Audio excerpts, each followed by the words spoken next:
La escuela no es un vacunatorio. La Administración Nacional de Enseñanza Pública, ANEP, tiene un estricto posicionamiento sobre los medicamentos en las escuelas. Por eso su personal no está habilitado a administrar ningún fármaco a los niños.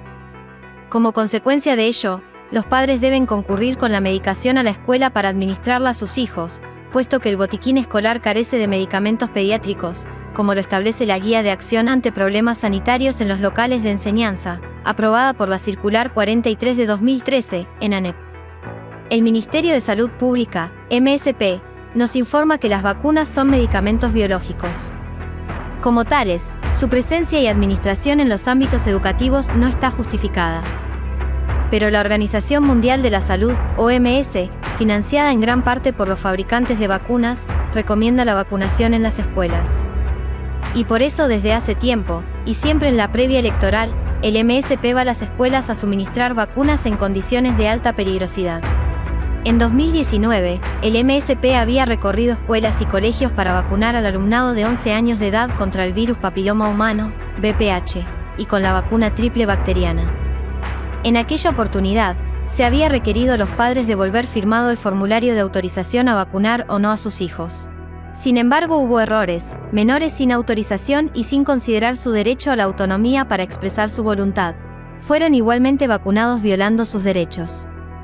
El MSP reconoció un error, pero fueron más de uno solo, y este reconocimiento no revierte la vacunación impuesta ilegalmente a esos niños y sus consecuencias. Es de recordar que en Uruguay no existe un sistema de indemnización por daños de vacunas como existe en los países desarrollados. Las razones para no vacunar pueden ser varias, pero la primera de todas es que los niños ya hubieran sido vacunados, en cuyo caso pueden sufrir una reacción hiperinmune si son revacunados. Recientemente el MSP anunció que estaría concurriendo a las escuelas para vacunar al alumnado de 11 años contra el VPH. Hay que recordar que el VPH es una infección de transmisión sexual, esto es, los menores no la contraen en las actividades propias de su edad ni en la escuela, como contraen otras enfermedades típicas de la infancia. La vacuna contra el VPH, que hoy se aplica tanto a niñas como a niños, se empezó a aplicar en todo el mundo solo a las niñas en 2006. El VPH está asociado al desarrollo del cáncer de cuello uterino, CCU, que algunas mujeres padecen luego de los 40 años de edad. Actualmente ninguna de las niñas que recibieron esa vacuna alcanzaron los 40 años, y por lo tanto no está probado que la vacuna sea efectiva contra el CCU. En cambio, muchas de ellas han sufrido sus efectos adversos, y por esa razón se han constituido organizaciones de afectadas por esa vacuna en muchos países alrededor del mundo para denunciar su situación. En nuestro país también se han registrado efectos adversos por esa vacuna, y en cambio no se ha registrado ninguna muerte evitada por CCU en vacunadas.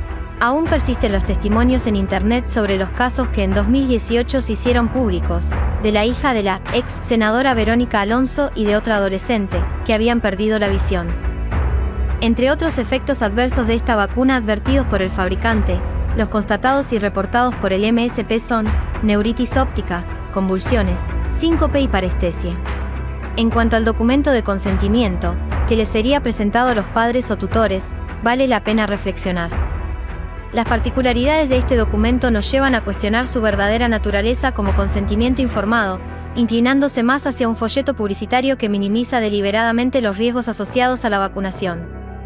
Si bien se mencionan solo efectos leves como dolor y fiebre, se omiten de manera notable los potenciales efectos adversos graves detectados post-comercialización, como la neuritis óptica, constatada y reportada por el propio MSP, así como algunos advertidos por el fabricante en el prospecto, que no se entrega a la familia. Estos son: síndrome de Guillain-Barré, anafilaxia, encefalomielitis diseminada aguda, entre otros, no menos graves.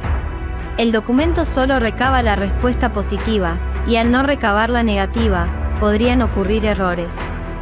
Advertimos que se debe exigir que la información se presente de manera imparcial y completa, otorgando a las personas el poder de decisión, sin manipularla. La estructura sesgada de este documento nos lleva a reflexionar sobre si su objetivo real es empoderar al individuo, o simplemente condicionarlo mediante información parcial.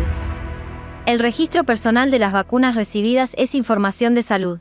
La Ley 18331, de protección de datos personales, determina que la información de salud es dato sensible, como la opción sexual, y que nadie puede ser obligado a proporcionar esos datos. Los centros educativos no están habilitados a exigir el estado vacunal de su alumnado.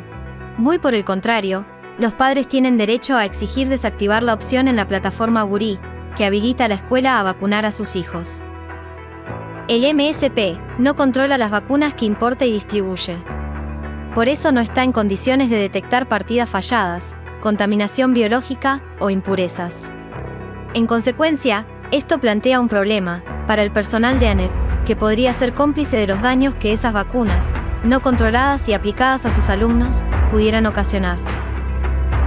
Los centros educativos, públicos y privados, lugares seguros por excelencia para los alumnos, con la presencia del MSP se convierten en peligrosos para ellos, al poner en riesgo sus derechos fundamentales. La escuela no es un vacunatorio.